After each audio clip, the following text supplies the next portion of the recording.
যুদ্ধবিরতি নিয়ে স্পষ্ট বার্তা ইরানের, ওয়াশিংটনের সাথে আলোচনার পথ খুঁজছে না তেহরান, জানালেন পররাষ্ট্রমন্ত্রী আরাঘচি। শত্রুরা না দমা পর্যন্ত হামলা চালানোর হুঁশিয়ারি।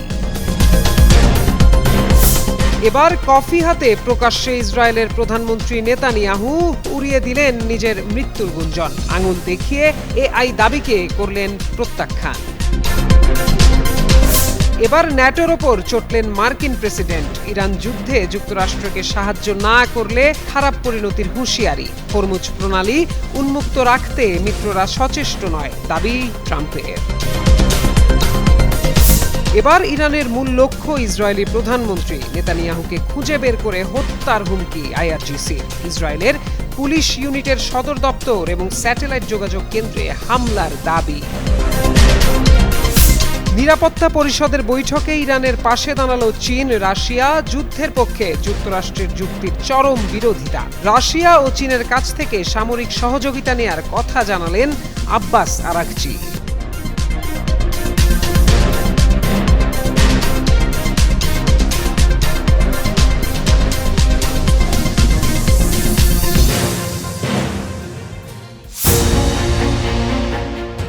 ইরানে ইসরায়েল যুক্তরাষ্ট্রের হামলার পার হলো 16 দিন। একদিকে তেহরানের বিভিন্ন স্থানে হামলাও অব্যাহত রেখেছে ওয়াশিংটন, তেল আবিব, অন্যদিকে পাল্টা হামলা চালিয়ে যাচ্ছে ইরান।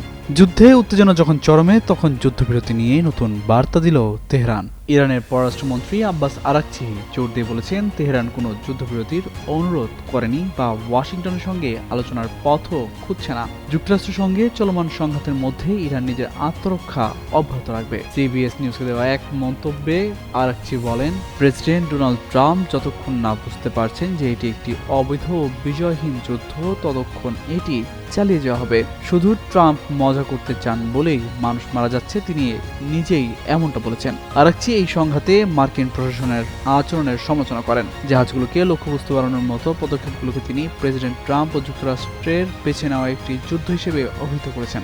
ইরান অস্তিত্ব রক্ষার যুদ্ধ লড়ছে এমন ধারণা প্রত্যাখ্যান করে তিনি বলেন, তার সরকার জনগণকে রক্ষা করার জন্য যথেষ্ট স্থিতিশীল ও শক্তিশালী। সম্প্রতি ইরানের স্থানীয় গণমাধ্যমের বরাতে কিছু অনলাইন মাধ্যমে বেনিয়ামিন নেতানিয়াহুর মৃত্যু সংবাদ প্রকাশ পায়, যা পরবর্তীতে ফেসবুক ও এক্সের মতো জনপ্রিয় প্ল্যাটফর্মে ছড়িয়ে পড়ে দাবানলের মতো। তবে এবার সেসব জল্পনা কল্পনায় ইতি টেনেছেন খোদ নেতানিয়াহু। রোববার নিজের ভেরিফাইড এক্স হ্যান্ডেলে ভিডিও পোস্ট করে সব ধোঁয়াশা দূর করেছেন তিনি। ভিডিওতে নিজের মৃত্যুর গুঞ্জনে তাকে রসিকতা করতে দেখা যায়। ভিডিওতে দেখা যায় জেরুজালেমের একটি কফির দোকানে এক কাপ গরম কফি হাতে তুলে নিচ্ছেন নেতানিয়াহু। হিব্রু ভাষার একটি প্রবচনের উল্লেখ করে তিনি বলেন, কফির জন্য আমার মৃত্যু হয়েছে। এভাবেই আমৃত্যু উষ্ণ ও ধোঁয়া ওঠা কফি ভালোবাসবেন উল্লেখ করে নিজের মৃত্যুর খবর উড়িয়ে দেন আন্তর্জাতিক আদালতে যুদ্ধাপরাধের অভিযোগে অভিযুক্ত ইসরায়েলি প্রধানমন্ত্রী। এরপর তিনি 6 আঙ্গুল এআই ভিডিওর প্রতি বিদ্রুপ প্রকাশ করে ক্যামেরার দিকে হাত দেখিয়ে বলেন, আপনারা কি এখন আমার হাতের আঙ্গুল গুনে দেখতে চান? পরে তিনি ইসরায়েলি নাগরিকদের ইরানের নিরবিচ্ছিন্ন ক্ষেপণাস্ত্র হামলার মাঝে সব ধরনের নিরাপত্তা বিধি মেনে চলার আহ্বান জানান। বলেন, ইসরায়েলিদের সহনশীলতা নেতানিয়াহু, ইসরায়েলি সরকার, সেনাবাহিনী ও গোয়েন্দা বাহিনী মোসাদের শক্তিমত্তার মূল উৎস। এছাড়া ইসরায়েলের কিছু উদ্যোগের কথা জানান তিনি। বলেন, ইরান ও লেবাননের বিরুদ্ধে তেল আবিব তীব্র হামলা চালাচ্ছে। সম্প্রতি ইরানি গণমাধ্যমের বরাতে অনলাইন ভিত্তিক নানা মাধ্যমে নেতানিয়াহুর মৃত্যুর খবর ছড়িয়ে পড়ে। এরপর এক্স হ্যান্ডেলে করা একটি ভিডিও পোস্টে নেতানিয়াহুর হাতে 6টি আঙুল দেখা যাচ্ছে বলে দাবি করেন নেটিজেনরা। গুঞ্জন ওঠে ওই ভিডিও এআই নির্মিত। এবার সেই বিষয়টি স্পষ্ট করলেন বেনিয়ামিন নেতানিয়াহু। ইরান ইস্যুতে পশ্চিমা সামরিক জোট ন্যাটোর ভূমিকায় চরম অসন্তোষ প্রকাশ করেছেন মার্কিন প্রেসিডেন্ট ডোনাল্ড ট্রাম্প। সম্প্রতি ফিনান্সিয়াল টাইমসকে দেওয়া এক সাক্ষাৎকারে ট্রাম্প হুঁশিয়ারি দিয়ে বলেন, ইরান যুদ্ধে মিত্ররা যুক্তরাষ্ট্রকে সাহায্য করতে ব্যর্থ হলে ন্যাটোর সামনে ভবিষ্যৎ খুবই খারাপ।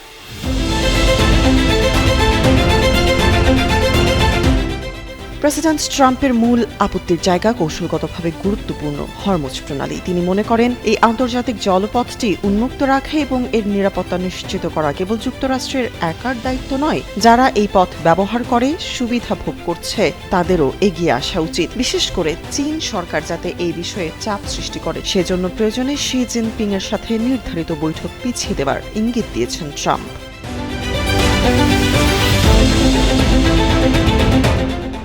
মিত্রদের সমালোচনা করে ট্রাম্প বলেন, ইউক্রেন সংকটে যুক্তরাষ্ট্র হাজার মাইল দূরে থেকেও বিশাল সহায়তা দিয়েছে, যা ট্রাম্পের দয়ার দান ছিল। কিন্তু যখনই ইরানের বিপজ্জনক সক্ষমতা দমনের প্রশ্ন এসেছে তখন ঘনিষ্ঠ মিত্ররাও পিছু হটেছে। যুক্তরাজ্যের উপর ক্ষোভ প্রকাশ করে তিনি জানান, যুদ্ধের প্রয়োজনে যখন তাদের দরকার ছিল তখন তারা আসেনি, বরং পরিস্থিতি নিয়ন্ত্রণে আসার পর প্রতীকী জাহাজ পাঠানোর প্রস্তাব দিয়েছে।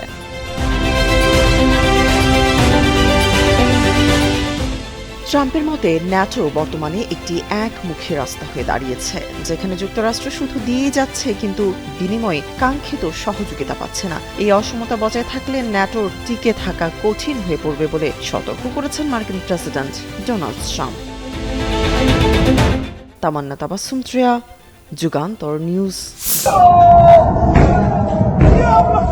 মধ্যপ্রাচ্যে ইরান ও ইসরায়েলের চলমান সংঘাত ক্রমেই বিস্তৃত আকার নিচ্ছে।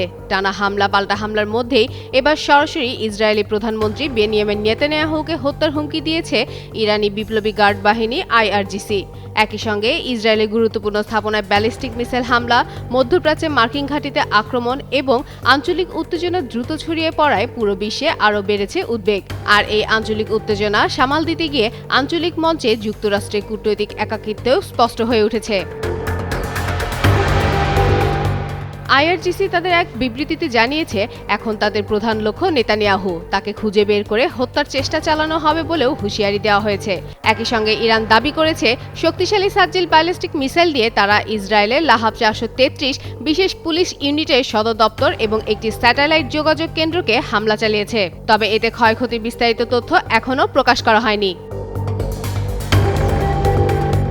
যুদ্ধের 16তম দিনে ইসরায়েলের স্বাস্থ্য মন্ত্রণালয় জানিয়েছে, ইরানের হামলায় গত 24 ঘন্টায় অন্তত 108 জন আহত হয়েছেন। শনিবার রাত থেকে দেশটির বিভিন্ন শহরে ধারাবাহিক হামলা হয়েছে। অন্যদিকে ইসরায়েল ও যুক্তরাষ্ট্রের পাল্টা হামলায় ইরানের ইস্পাহান শহরে অন্তত 15 জন নিহত হওয়ার খবর পাওয়া গেছে। সংঘাতের প্রভাব এখন পুরো অঞ্চলেই ছড়িয়ে পড়েছে। এদিকে কুয়েতে ইতালির একটি যৌথ সামরিক ঘাঁটিতে ড্রোন হামলার ঘটনা ঘটেছে, যদিও এতে কোনো হতাহতের খবর পাওয়া যায়নি। একই সময় ইরাক ও কুয়েতে অবস্থিত কয়েকটি মার্কিন বিমান ঘাঁটিতেও হামলার দাবি করেছে আইআরজিসি। মধ্যপ্রাচ্যে দ্রুত অবনতিশীল পরিস্থিতির মধ্যে যুক্তরাষ্ট্র তাদের নাগরিকদের দ্রুত সৌদি আরব ছাড়ার নির্দেশ দিয়েছে। তবে মার্কিন কর্মকর্তারা আশাবাদ ব্যক্ত করেছেন, চলমান সংঘাত আগামী কয়েক সপ্তাহের মধ্যেই শেষ হতে পারে। এই পরিস্থিতিতে কৌশলগতভাবে গুরুত্বপূর্ণ হরমুজ প্রণালী নিরাপদ রাখতে যুদ্ধজাহাজ পাঠানোর আহ্বান জানিয়েছেন মার্কিন প্রেসিডেন্ট ডোনাল্ড ট্রাম্প। তবে তার এই আহ্বানে এখন পর্যন্ত কোনো বড় শক্তি সাড়া দেয়নি। ফলে মধ্যপ্রাচ্যের ক্রমবর্ধমান সংকটের মধ্যে আন্তর্জাতিক মঞ্চে যুক্তরাষ্ট্র ক্রমেই মিত্রহীন হয়ে পড়েছে বলে বিশ্লেষকদের ধারণা। ফাতেমা ফাতেহজান, যুগান্তর নিউজ। মধ্যপ্রাচ্যে চলমান উত্তেজনা যখন দিন দিন আরো জটিল হচ্ছে, ঠিক তখনই যুক্তরাষ্ট্র ও ইসরায়েলি বাহিনীর হামলায় ক্ষতিগ্রস্ত ইরানের পাশে শক্ত ঢাল হয়ে দাঁড়িয়েছে দুই পরাশক্তি চীন রাশিয়া।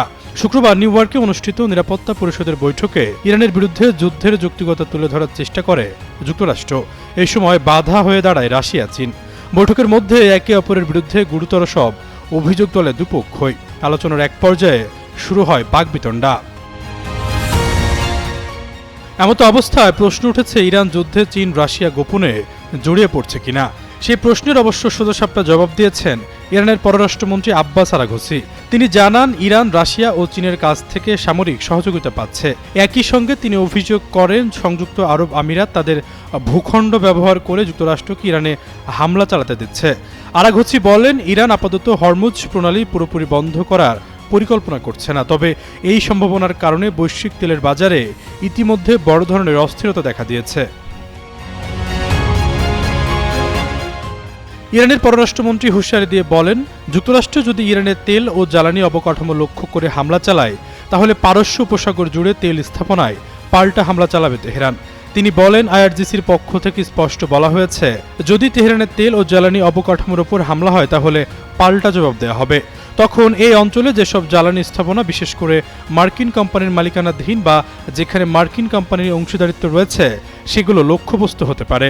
রাশিয়া ও চীনকে ইরানের কৌশলগত অংশীদার উল্লেখ করে আরাঘচি বলেন, এই দুই দেশের সঙ্গে তেহরানের রাজনৈতিক, অর্থনৈতিক এবং সামরিক সহযোগিতা রয়েছে, তবে সামরিক সহযোগিতার বিস্তারিত তিনি প্রকাশ করেননি। এদিকে পারস্য উপসাগরীয় প্রতিবেশী দেশগুলোতে ইরানের সাম্প্রতিক হামলার সাফাই দেন তিনি। যদিও কাতার, কুয়েত ও সৌদি আরব অভিযোগ তোলে ইরানের হামলায় বেসামরিক এলাকা লক্ষ্যবস্তু হয়েছে। আরাঘচি বক্তব্যের পাল্টা জবাবে বলেন, ইরানের উপর রকেট হামলা চালাতে যুক্তরাষ্ট্রকে সুযোগ দিয়েছে সংযুক্ত আরব আমিরাত। তার দাবি, দুবাইয়ের রাস আল খায়াম সহ ঘনবসতিপূর্ণ এলাকা থেকে এসব হামলা চালানো হয়েছে। তিনি বলেন, এটা অত্যন্ত বিপজ্জনক যে ঘনবসতিপূর্ণ এলাকা ব্যবহার করে তেহরানে রকেট হামলা চালাচ্ছে মার্কিন বাহিনী। তবে ইরানের এই অভিযোগ প্রত্যাখ্যান করেছে সংযুক্ত আরব আমিরাত।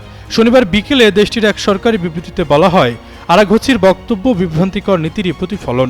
বিবৃতিতে আরও বলা হয়, সন্ত্রাসী আগ্রাসনের মুখে সংযুক্ত আরব আমিরাতের আত্মরক্ষার অধিকার রয়েছে, তবুও দেশটি সংযম বজায় রেখে যুক্তি ও কূটনৈতিক সমাধানকে অগ্রাধিকার দিচ্ছে এবং ইরান পুরো অঞ্চলের জন্য একটি উত্তরণের পথ খুঁজছে। পারস্য উপসাগরের অন্য দেশগুলোর কর্মকর্তারা দাবি করছেন, তারা বেসামরিক এলাকা থেকে যুক্তরাষ্ট্রকে হামলা চালানোর সুযোগ দেয়নি। আশরাফুল ইসলাম, যুগান্তর নিউজ।